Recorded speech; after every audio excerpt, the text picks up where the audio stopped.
Okay, trigger warning with this one. Um,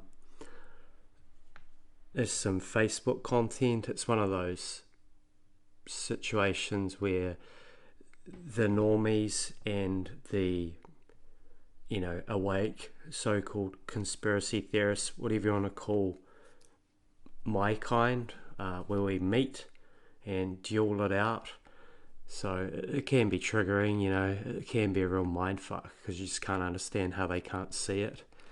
Um, I seldom have these encounters anymore because I don't really deal with any normies on Facebook anymore, really. Um, but anyway, trigger warning, I am going to go through this post. It's a post that says the cost of becoming a free thinker whose beliefs and ideas are steeped in truth and appearing cold, dangerous, or evil to the emotionally governed masses. And it absolutely seems worth it. And then it says, I sometimes wonder if the people who unfriended me in 2019 are starting to realise I was right. And a picture of a lonely Kermit the Frog there looking out the window. And I scrolled down, and it's a pretty largely followed group, 11,000 likes or reactions, lots of comments, and I was kind of amazed. Like, I came to this comment here, and I don't know if it's AI chatbots, if it's actual real people. The chatbots do influence things, I think. The PM here of our country, that person, they're still, according to their Facebook page, 99% of comments think they're awesome and they miss them when they step down. And I don't know whether that's real people or not. Terrifying if it is, if they're all real people. But anyway, this comment, it says doubtful in reply to the post.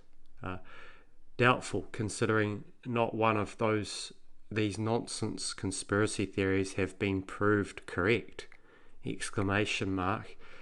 It's just wishful thinking. I don't know why it would be wishful thinking for it to be real. I mean, I wish it wasn't.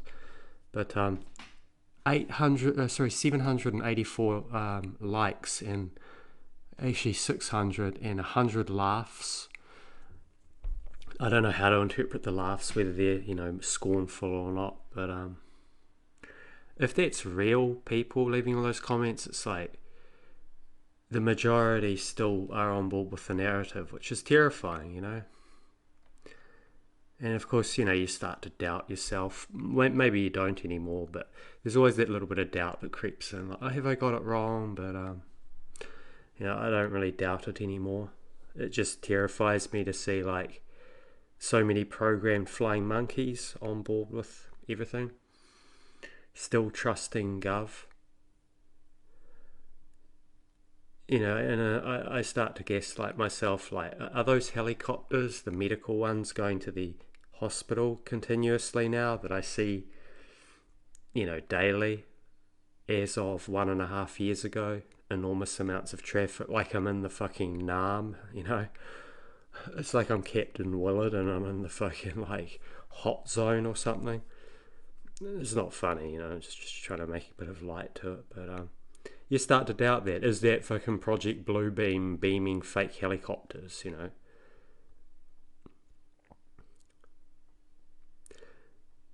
It's weird, you can't just talk about it and say, like, what about all those injured people? Have you looked at this group? Have you seen this documentary? Um, I know people in my real life who have, my family have had a lot of people die, unfortunately. I don't know. Again, I don't know if these are real people just mocking. I think they actually, some of them are. I don't know if all the hundreds of likes that they had are real people. I don't know.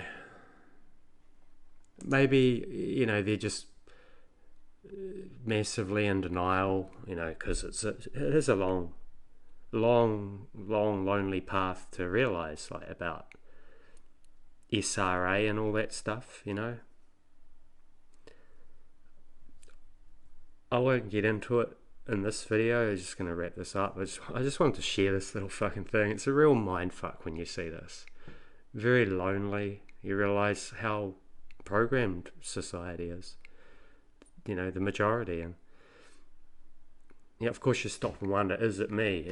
Am I seeing this wrong? But it's like, I have confidence in my ability to see abusers given the experience I've had over the last pretty much most of my life, you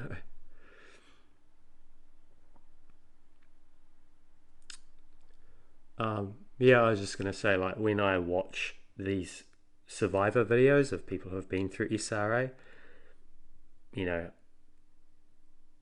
it slaps me in the face and I realise what kind of people run this place.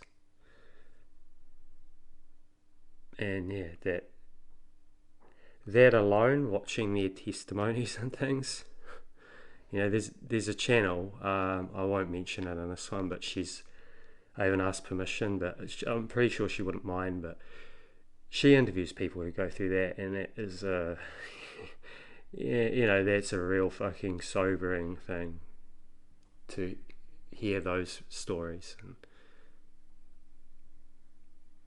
And then, you know, it reminds, once I've seen those interviews, I see these sort of comments from people who get all these likes and laughs, and you know, they're just clueless. They have no idea.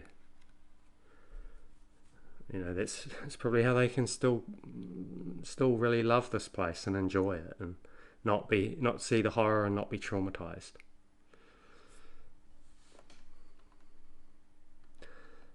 So yeah, I can see why many of you stay off Facebook now. It's just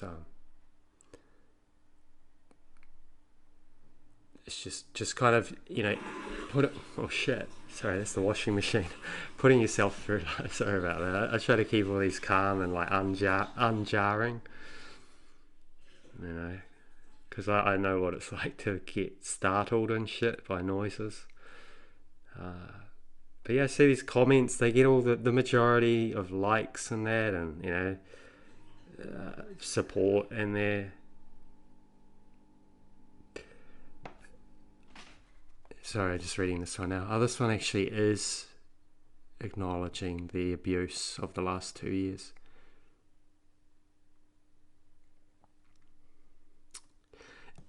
Anyway, it's sad, eh? Like there's just this big ha ha ha, real funny. Look at all the laughter. You know, I think that's all a sign of trauma. There's nothing to laugh about this thing. I think it's when you're traumatized and you just kind of like, it's a toxic kind of laughter. I've done it before as well. It's just nothing to laugh about, eh?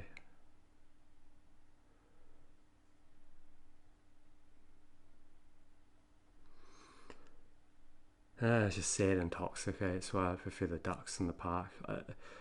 You know, I just felt like sharing this. I don't know if there's any point, but just one of those classic examples of the division and the some people just never going to get it.